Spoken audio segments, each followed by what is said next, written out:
소비자 물가 상승률이 넉 달째 1%대를 기록했습니다. 국내 내수 기업이 실적 성장세를 이어가고 있는 반면 수출 기업은 크게 떨어지는 것으로 나타났습니다. 가구당 책 구입액이 2년째 급감하며 월 2만 원 밑으로 떨어졌습니다. 박근혜 대통령이 정부 조직법 조속 처리를 촉구하는 대국민 담화를 발표한 가운데 여야가 막판 협상에 나섰습니다. 시청자 여러분 안녕하십니까? 센 경제 현장의 강동석입니다. 3월의 첫 거래 코스피는 투신을 중심으로 한 기관의 매도세에 사흘 만에 하락했습니다. 자세한 마감 소식을 송주희 기자 연결해서 알아보겠습니다. 안녕하십니까? 네, 안녕하세요. 네, 자세한 마감 시황 전해주시죠. 네, 오늘 코스피 지수는 전거래일보다 13.34포인트 내린 2013.15포인트로 마감했습니다.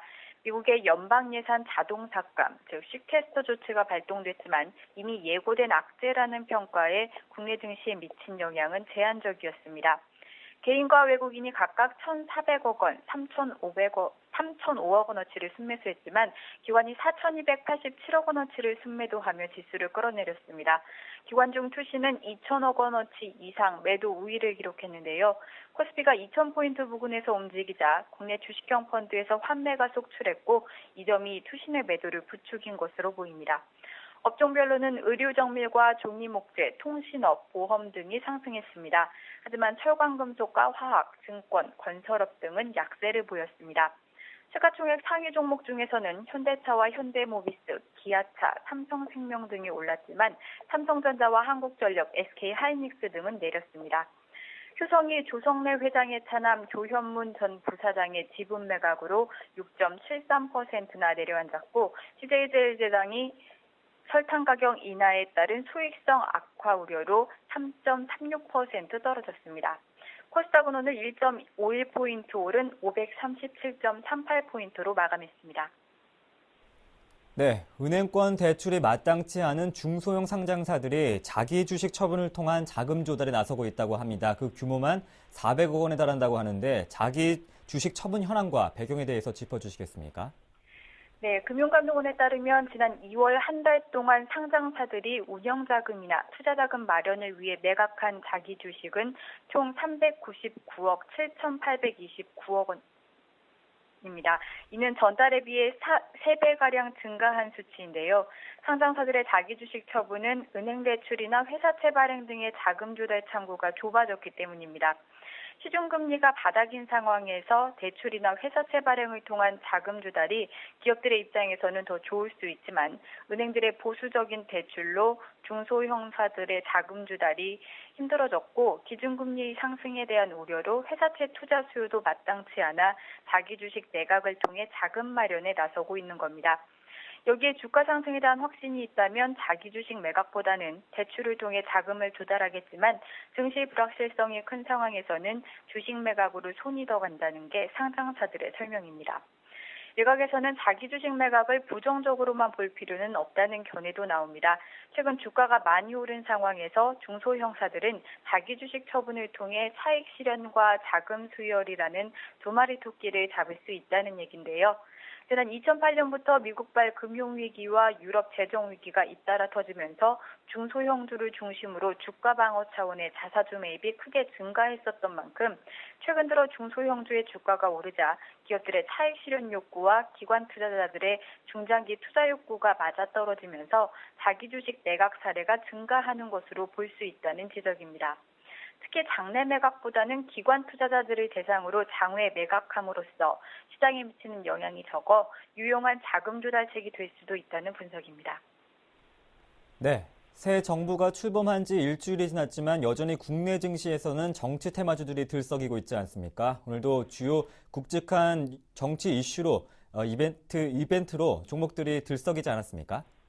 네, 그렇습니다. 오늘은 안철수 전 서울대 교수의 정치 복귀와 김종훈 미래창조과학부 장관 후보자의 사퇴로 이들과 관련된 정치 테마주들이 크게 요동쳤습니다. 안 전 교수는 지난 3일 노회찬 전 국회의원이 의원직 상실로 공백이 발생한 서울 노원병 재보궐선거에 출마하겠다고 밝히며 정계 복귀를 선언했습니다. 시장에서는 이 같은 정치 지각 변동에 민감하게 반응했는데요. 대표적인 안철수 테마주로 꼽히는 안랩과 써니전자, 오픈베이스 등이 모두 상한가를 기록했습니다. 안전 교수와 친분이 있는 인사가 주주라는 이유로 테마주에 묶였던 미래산업은 해당 인사가 지분 전량을 매각했음에도 불구하고 가격 제한폭까지 오르는 과열 현상을 보였습니다. 오늘 정치권의 큰 이슈였던 김종훈 미래창조과학부 장관 후보자의 사퇴도 증시를 한바탕 들었다 놨습니다. 김 후보자와 매제지간인 정 크리스토퍼 영이 대표이사로 있는 키스톤 글로벌은 하한가를 기록했습니다. 김 후보자가 몸담았던 알카텔 루센트와 관계를 맺은 대신정보통신과 코닉글로리도 오늘 급락했습니다. 네, 증시 관련 소식 송주희 기자였습니다. 고맙습니다. 네, 고맙습니다.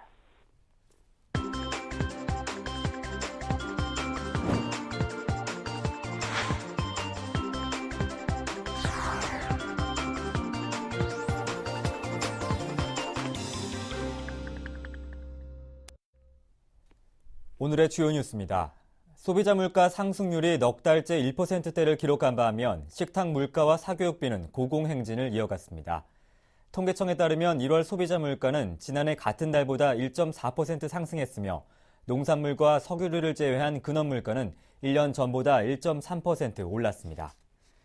장바구니 물가의 중요한 신선식품 지수는 1년 전보다 7.4%나 상승했고 특히 신선 채소는 25%나 급등한 것으로 나타났습니다. 또한 배추와 당근, 양파 등의 가격은 폭등했지만 귤과 돼지고기 등은 하향 안정세를 보였습니다. 서비스 부문은 1년 전보다 1.2% 상승했으며 이중 전세는 3.6%, 월세는 1.9% 올랐습니다. 개인 서비스 부문에서는 초등고등학생의 학원비가 약 5에서 8% 오르며 사교육비 상승세가 두드러졌습니다. 공공서비스는 시내버스와 전철료 등이 오르면서 1년 전보다 0.9% 상승한 것으로 나타났습니다. 국내 내수기업이 실적 성장세를 이어가고 있는 반면 수출기업은 환율 악재 등으로 순이익 증가율이 내수기업에 비해 크게 떨어지는 것으로 나타났습니다. 금융정보업체 FN가이드에 따르면 내수기업의 순이익 증가율이 수출기업보다 3.5배가량 높게 나타났습니다. 대표적인 내수기업 25곳의 작년 4분기 순이익 합계 추정치는 1조 8천억 원으로 전년 동기보다 104% 증가했습니다. 같은 기간 대형 수출기업 84곳의 순이익은 10조 7천억 원에서 13조 9천억 원으로 30% 증가하는 데 그쳤습니다. 내수업종의 강세는 올해 1분기에도 이어질 전망입니다. 분석 대상 내수기업들의 1분기 순이익은 178% 증가할 것으로 전망된 반면 수출기업들은 27% 증가하는 것으로 조사됐습니다. 가구당 책 구입액이 2년째 급감하며 월 2만 원 밑으로 떨어졌습니다. 통계청에 따르면 지난해 2인 이상 전국 가구의 서적 구입 지출은 가구당 월 평균 19,000원으로 전년보다 7.5% 줄었습니다. 책 구입액은 2003년 26,000원으로 최고치를 찍은 이후 전반적으로 하락세를 이어오고 있습니다. 같은 기간 소득과 소비는 각각 55%와 45% 늘어난 것에 비해 대조적이었습니다. 이에 따라 신간 발행 부수는 8,700만 부로 2000년 이래 처음으로 1억 부를 밑돌았습니다. 또 매년 두 자릿수 이상 성장해왔던 사이버 쇼핑몰 서적 거래액도 지난해 한 자릿수 증가에 그쳤습니다. 문화관광부의 2011년 독서 실태 조사에 따르면 독서율은 67%로 1년간 한 권 이상 책을 읽은 사람 비율이 10명 중 7명에도 미치지 못했으며 평균 독서량도 9.9권에 불과했습니다. 박근혜 대통령이 정보조직법 조속 처리를 촉구하는 대국민 담화를 발표한 가운데 여야가 막판 협상에 나섰습니다. 박근혜 대통령은 오늘 대국민 담화를 통해 국정이 심각한 차질을 빚어 국민 여러분께 송구스럽다며 정보조직법 개편에 대한 조속한 처리를 요구했습니다. 전날까지 심야 협상을 벌였던 여야는 2월 임시국회 종료를 하루 앞둔 오늘 막판 협상에 나섰습니다. 여야는 전날 심야 협상에서 주요 9개 쟁점 가운데 위성방송과 IPTV에 대해 공감대를 형성했으나 최대 걸림돌인 종합유선방송국 업무 이관 문제에 대해서는 평행선을 달린 것으로 알려졌습니다. 한편 이중국적 문제 등의 비판을 받아온 김종훈 미래창조과학부 장관 내정자는 조국을 위해 헌신하려 했던 마음을 접으려 한다며 전격 사퇴했습니다. 일본 투자가와 소비자 사이에 물가가 오를 것이라는 예측이 확산되고 있는 것으로 나타났습니다.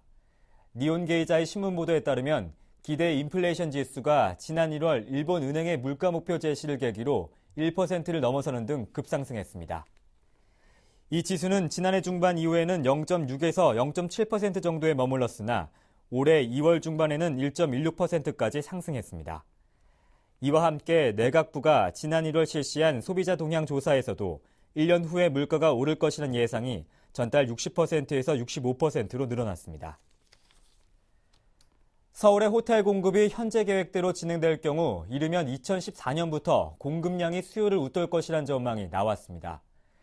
우리은행 부동산 연구실은 서울 호텔 시장 동향 수급 전망 연구 보고서에 이르면 2014년 객실 수요가 31,900실, 공급은 32,300실로 공급이 수요를 소폭 초과할 가능성이 있다고 밝혔습니다. 서울시에서 작년 말부터 2017년까지 계획 추진 중인 호텔은 128곳으로 완공이 되면 27,000실이 추가로 확보됩니다. 권역별로는 종로구와 중구, 용산구에 가장 많은 43개 호텔이 13,000실이 들어설 것으로 보이고 강남과 서초, 송파구에도 34개 호텔 6,000실이 추가될 예정입니다. 네, 은행과 증권사들이 오는 6일부터 재형저축 판매를 한다고 합니다. 자세한 소식을 서울경제신문의 박혜욱 기자 연결해서 알아보겠습니다. 안녕하십니까? 네, 안녕하세요. 네, 소비자들의 주 관심은 금리일 것 같은데 금리 수준 어떻습니까? 네, 서민들의 장기 목돈 마련 수단으로 평가받는 재형저축 상품이 출시됩니다. 베일에 가려져 있던 금리 수준이 공개됐는데요. 사회금융교에 따르면 산업은행을 제외한 국내 16개 은행들은 지난달 27일 금융감독원의 재형저축 상품 약관 및 운용금리를 보고했습니다. 은행별로 기본금리 수준이 다르고 우대금리 항목도 다양해 금리 밴드는 3.2에서 4.5% 수준에서 형성됐습니다. 시중은행들의 금리 수준이 높았는데요. 우리은행과 국민은행은 우대금리를 포함할 때 최고금리로 4.5%를 제시했습니다. 우대금리는 급여이체, 신용카드 사용 여부, 공과금이체, 퇴직연금 가입 등에 따라 추가로 붙는 금리를 말합니다. 반면 부산, 대구, 광주은행 등 지방은행은 나란히 4% 초반대의 금리를 제시했습니다. 시중은행에 비해 상대적으로 높은 조달 비용이 반영된 것으로 보입니다.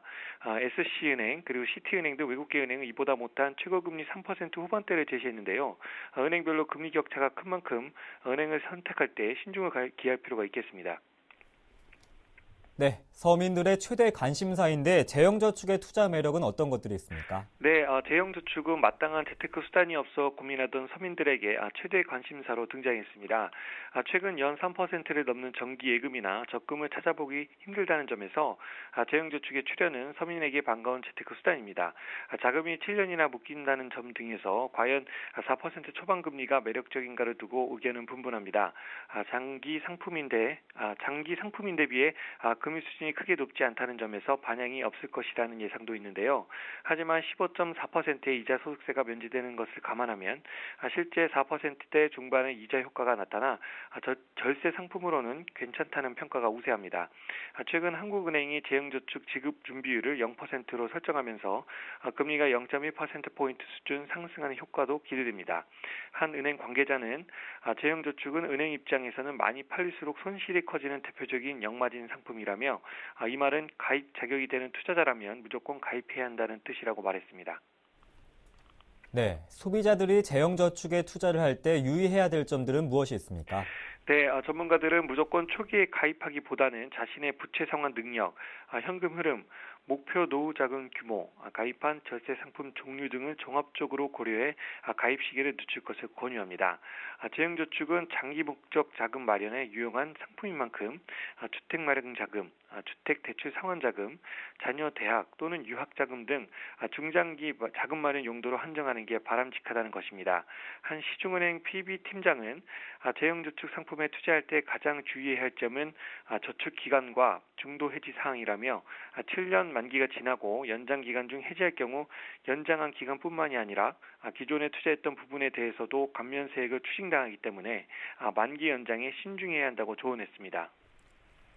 네, 그렇군요. 금융부 박혜욱 기자였습니다. 고맙습니다. 네, 감사합니다.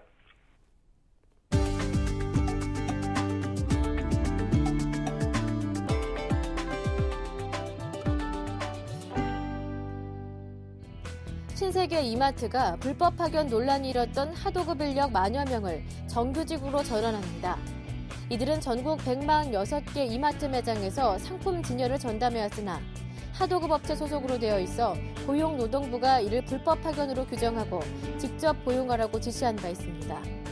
직접 채용 인력은 정년이 보장되고 소득 수준이 27%가량 높아집니다. 이마트는 이번 결정으로 연간 600억 원 이상의 추가 비용이 소요될 것으로 예상했습니다.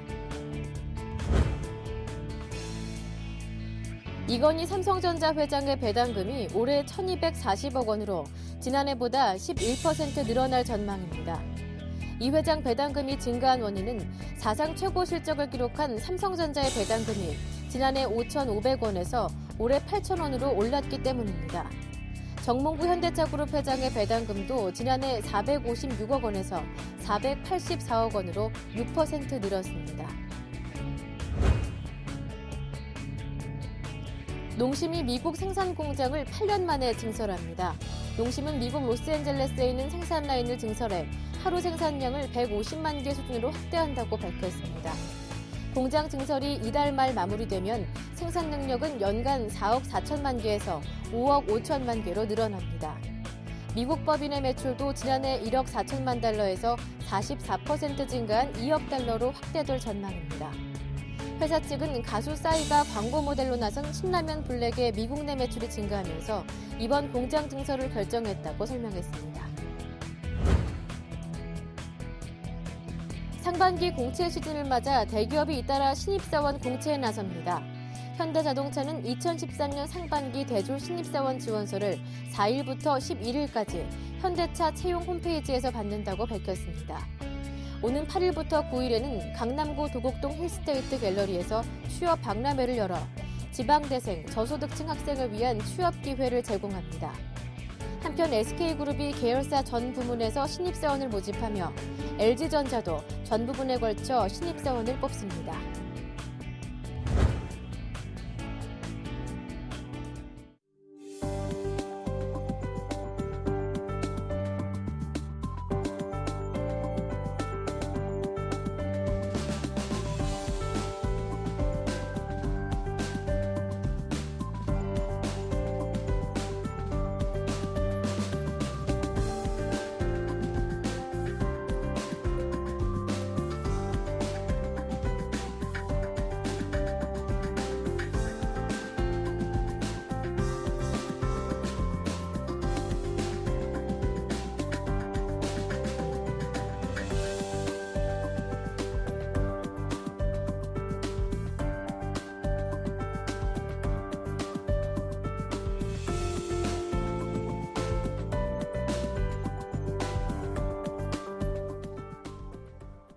(3월 4일) 센 경제 현장이었습니다. 시청해주신 여러분 고맙습니다.